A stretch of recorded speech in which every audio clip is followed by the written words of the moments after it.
ठाणे महानगरपालिका सार्वत्रिक निवडणूक 2025च्या पार्श्वभूमीवर निवडणूक निर्णय अधिकाऱ्यांची आढावा बैठक संपन्न.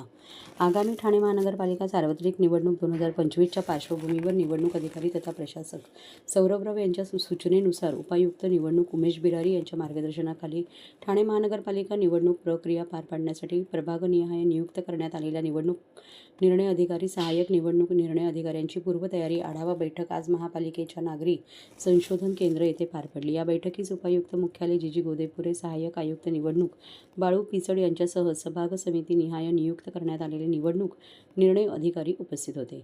माजिवडा मानपाडा प्रभाग समितीच्या निवडणूक निर्णय अधिकारी उपजिल्हाधिकारी शारदा पोवार, वर्तकनगर प्रभाग समितीच्या सत्वशीला शिंदे, लोकमान्य सावरकर प्रभाग समितीचे सर्जेराव मस्के पाटील, वागळे प्रभाग समितीच्या वृषाली पाटील, नौपाडा कोपरी प्रभाग समितीच्या प्रज्ञा सावंत, उथळसर प्रभाग समितीच्या उर्मिला पाटील, कळवा प्रभाग समितीच्या अश्विनी पाटील, मुंब्रा प्रभाग समितीचे गोपीनाथ ठोंबरे व अविनाश कोष्टी, दिवा प्रभाग समितीचे सुनील शिंदे, वीरसिंग वसावे यांच्यासह सहाय्यक निवडणूक निर्णय अधिकारी या बैठकीस उपस्थित होते.